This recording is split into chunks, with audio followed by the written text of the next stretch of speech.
నదిని ప్రక్షాళన చేయాలన్నటువంటి కార్యక్రమాన్ని రాష్ట్ర ప్రభుత్వం తీసుకోవడం హైదరాబాద్ సిటీకి ఒక ఫేస్గా వచ్చేటువంటి ఇది హైదరాబాద్ సిటీ గ్లోబల్ సిటీగా గుర్తింపు పొందుతున్నటువంటి ఈ సందర్భంలో ఇప్పుడే మేము చూసాం అధ్యక్ష మంత్రి గారు ఇచ్చినటువంటి సమాధానాన్ని ప్రశ్న ఇందులో ఉన్న సార్ ఒక్క నిమిషం సార్ కేటీఆర్ గారు 1 మినిట్ సుధీర్ రెడ్డి గారు 1 మినిట్ ఇందులో ఉన్న ప్రశ్నకు పరిమితమై మాట్లాడితే ఇస్తా కానీ ప్రసంగాలు చేస్తే మాత్రం 9 నిమిషాల్లో కంప్లీట్ కాదు ఇస్తా మాట్లాడి దానం నాగేందర్ గారు మాట్లాడి ఇస్తా దానం నాగేందర్ గారు మాట్లాడడానికి ఇస్తా సార్ గతంలో ఇస్తాను మరి గతంలో నేను కూడా అప్పుడు ఉన్నాను అధ్యక్ష హైదరాబాద్ సిటీలో శాసనసభ్యుడిగానే హరీష్ రావు గారు అయితే తమ ద్వారా నేను తెలుసుకోదలుచుకున్నాను గౌరవ మంత్రి గారి ద్వారా గతంలో కూడా సోషో ఎకనామిక్ సర్వే జరిగింది ఆ సోషో ఎకనామిక్ సర్వేలో ఎన్ని కుటుంబాలని మీరు ఐడెంటిఫై చేశారు నాకున్న సమాచారం ప్రకారం అధ్యక్ష సుమారు 10,000 కుటుంబాలను ఆ రోజు సోషో ఎకనామిక్ సర్వే జరిగిన తర్వాత సుధీర్ రెడ్డి గారిని మరి మూసీ నది దాని బోర్డుకి చైర్మన్గా నియమించిన తర్వాత 10,000 మందికి అందులో కొంతమందికి సుమారుగా డబుల్ బెడ్రూమ్ ఇస్తామని చెప్పి వాళ్ళతో కన్సల్ట్ కూడా తీసుకున్నాను ఇప్పుడు వాళ్ళ వచ్చినటువంటి ఆన్సర్ క్వశ్చన్లు మాత్రం డిఫరెంట్గా ఉంటున్నారు కాబట్టి మూసీ నదిని ప్రక్షాళన చేయాలని గౌరవ్ కేటీఆర్ గారు మంత్రిగా దాన్ని ఒక రూపకల్పన చేసిన తర్వాత మరి హైదరాబాద్ని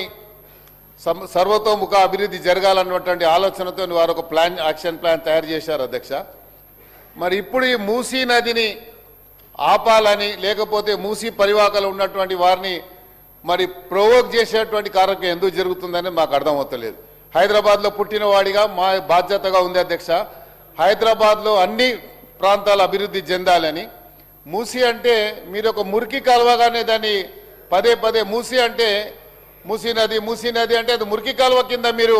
పదే దాన్ని ఒక ఎస్టాబ్లిష్ చేయడానికి ప్రయత్నం చేస్తున్నాం అధ్యక్ష అది ఒక జీవనది అధ్యక్ష ఆ జీవనదిని మన మూసీ అంటే అది మురికి కాలువగా నాకు బాగా గుర్తుంది అధ్యక్ష సుమారు 70లో అనుకుంటాను మేము చిన్నగా ఉన్నాము ఈ మూసీ నది వల్ల అంటే అప్పుడు ఉన్నటువంటి జీవనది అనేది ఎంత ప్రవహించేదని చెప్పడానికే ప్రయత్నం చేస్తున్నా అధ్యక్ష అప్పుడు ఫ్లడ్స్ వస్తే జూబ్లీ బస్ స్టాండ్ అక్కడ ఉన్నటువంటి జాంబాగు ఆ ఏరియా మొత్తం మునిగిపోయింది అధ్యక్ష ఎన్నో కుటుంబాలు కూడా మరి పోయినాయి అధ్యక్ష అందుకనే ఈరోజు మూసీ నది ప్రక్షాళన జరిగితే ఆ మూసీ నదిలో పక్కకున్నటువంటి వారు ఆ మురికి కాల్వగా ఎందుకంటే అక్కడ ఉన్నటువంటి కెమికల్ ఇండస్ట్రీస్ అన్ని కూడా కెమికల్ అన్ని కూడా అక్కడ ప్రవహిస్తున్నది కాబట్టి అది ఈరోజు మురికి కాలువగా మారిపోయింది కాబట్టి ఆ మురికి కాలువ కాకుండా దీన్ని ప్రక్షాళన చేయడానికి ప్రభుత్వం ఒక దీర్ఘకాల ప్రణాళిక సిద్ధం చేసి మొన్న గౌరవ ముఖ్యమంత్రి గారు డీటెయిల్ ప్రాజెక్ట్ రిపోర్ట్ కూడా మొన్న ప్రవేశపెట్టడం జరిగింది అధ్యక్ష అయితే తమరి ద్వారా నేనేమంటున్నా అంటే వారి క్వశ్చన్ సపరేట్ ఉండొచ్చు నా క్వశ్చన్ సపరేట్ ఉండొచ్చు కానీ హైదరాబాద్ సిటీ అభివృద్ధి జరగాలనేదే మా యొక్క కన్సర్న్ అధ్యక్ష అందుకనే దీంట్లో ఈ క్వశ్చన్లో మన పేరు లేకపోయినా నేను ఇందులో సిగ్నటరీ కాకపోయినా నేను అడుగుతున్నానంటే హైదరాబాద్లో అభివృద్ధి జరగాలి ఈ మూసీ అభివృద్ధి జరిగితే కేవలం ఇక్కడ వికారాబాద్ నుండి నల్లగొండ వరకు నల్లగొండలో ఫ్లోరైడ్ ఎఫెక్ట్ వల్ల కుటుంబాల్లో నాశనం అవుతుంది అక్కడ ఉన్నటువంటి ఇరిగేషన్ నాశనం అవుతుంది కాబట్టి మూసీ అభివృద్ధి జరగాలంటున్నాం అయితే మూసీకి సంబంధించినటువంటి ఏదన్నా మీరు అంటే ఒక కన్స్ట్రక్టివ్ ఆలోచనతో అందరు ముందుకు రావాలని ఇర్రెస్పెక్టివ్ ఆఫ్ అందరు కూడా పొలిటికల్ పార్టీస్ వాళ్ళు ఒక కన్స్ట్రక్టివ్ సజెషన్ ఇచ్చి ప్రభుత్వానికి సరైనటువంటి డైరెక్షన్ ఇవ్వాలని చెప్పి గౌరవ మంత్రి గారు డీటెయిల్ ప్రాజెక్ట్ రిపోర్ట్లో ఉన్నటువంటి ఎస్టిమేషన్ కాస్ట్ ఎంత అయింది అక్కడ ఎన్ని కుటుంబాలు ఐడెంటిఫై చేశారో గతంలో కూడా సుధీర్ రెడ్డి గారు చైర్మన్గా ఉన్నప్పుడు ఒక ట్రాక్ ఒకటి చేశారు అధ్యక్ష ఆ ట్రాక్కి సంబంధించి సుమారు 30-40 కోట్ల రూపాయలు ఖర్చు పెట్టారు నేను మొన్న ఇది క్వశ్చన్ వచ్చిన తర్వాత పోయి చూశాను అధ్యక్ష నిన్న పోయి చూస్తే ఆ ట్రాక్ మొత్తం కొట్టుకుపోయింది అధ్యక్ష అది 30 కోట్లు ఖర్చు పెడితే ఇప్పుడు ట్రాకే లేదు అక్కడ మరి ఎక్కడ పోయింది అధ్యక్ష ట్రాక్ అది మరి ఎందుకు అదే దానికి ఒక ప్లానింగ్ లేకుండా మీరు ట్రాక్ వేస్తే ఆ ట్రాక్ ఎక్కడ పోయింది వాకింగ్ ట్రాక్ అని పెట్టారు మరి అంటే ప్రభుత్వ డబ్బు మిస్యూజ్ అయినట్టే కదా అధ్యక్ష అంటే మీరు సరిగ్గా ప్లానింగ్ లేదు అని చెప్పడానికే నేను ప్రయత్నం చేస్తున్నా అధ్యక్ష ఆ ట్రాక్ ఉంటే ఎక్కడో చెప్పండి 340 కుటుంబాలు ఐడెంటిఫై చేశారు, వాళ్ళ రిహాబిలిటేట్ చేశారు. మళ్ళీ మిగతా వాళ్ళు ఎందుకు చేయలేదు అప్పుడు? ఇవన్నీ కూడా మంత్రి గారు చెప్పాలని తమ ద్వారా మంత్రి గారు కోరుతున్నారు. సార్ సుధీర్ రెడ్డి గారు గతంలో ఈ సార్, ఒక 2 నిమిషాల కథం చేస్తా సార్ అని చెప్పి మంచి సూచన సలహాలు ఇస్తాడని చెప్పేసి మరొకసారి అవకాశం ఇస్తాడు సార్. 2 నిమిషాలు సార్, ఎక్కువ తీసుకోండి సార్. సార్ నేను 3 స్థాయిలు చెప్పిన సార్. మొదటి స్థాయిలో మూసీ నదిలోకి ప్రవహిస్తున్న డ్రైనేజ్ వాటర్ని అంతా కూడా ట్రీట్మెంట్ చేసి శుభ్రమైన వాటర్ని మూసీ నదిలోకి వదలాలి సార్. రెండవ స్థాయిలో మూసీలో పేరుకుపోయిన ఒండ్రు మట్టి ఒక 50-60 సంవత్సరాల నుంచి ఇండస్ట్రియల్ సెడిమెంట్స్ అంతా కూడా కాలుష్య కారకాలు అంతా కూడా పేరుకపోయినాయి. వాటిని అన్నింటినీ కూడా తీసి మరి పొల్యూషన్ కంట్రోల్ బోర్డు నామ్స్ ప్రకారం సైడ్కి వేసేసి 2 సైడ్ల రోడ్డు డెవలప్ చేసి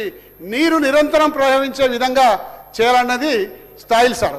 మరి గౌరవ సభ్యుడు ఈరోజు 30 కోట్లు అని చెప్తున్నాడు సార్. 30 కోట్లు కాదు సార్, 6 కోట్ల రూపాయలు ఖర్చు పెట్టినాము. అది మీ ద్వారా వారి దృష్టికి తీసుకొస్తున్నాం. మూడో సార్, కొండపోచమ్మ సాగర్ నుంచి కాళేశ్వరం నది జలాల్ని మూసీ నదికి తీసుకొచ్చి ఈ మూసీ హిమాయత్ సాగర్, ఉస్మాన్ సాగర్ తీసుకొచ్చి దాదాపు 15 చెక్ డ్యాములు కట్టి నిరంతరం ఆ చెక్ డ్యాములలో నీళ్లు నిల్వ ఉండే విధంగా, తద్వారా హైదరాబాద్ పరిసర ప్రాంతాల్లో భూగర్భ మట్టాలు పడిపోకుండా తగు చర్యలు తీసుకున్నాము. అలాగే హైదరాబాద్ యొక్క ట్రాఫిక్ని డీకంజెషన్ చేద్దామన్న ఉద్దేశంతో ఇరువైపులా ఈస్ట్ వెస్ట్ కారిడార్ని తయారు చేసి మరి నాగోల్ నుంచి గండిపేట వరకు రోడ్ లింకేజ్ కూడా ప్లానింగ్ చేసాం సార్. మధ్యలో 15 బ్రిడ్జ్లు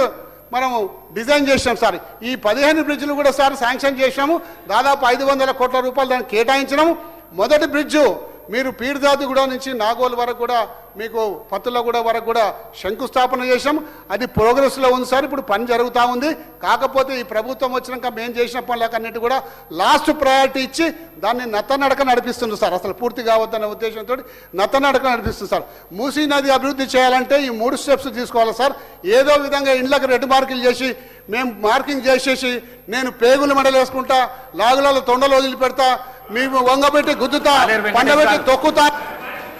కాలేరు వెంకటేష్ గారు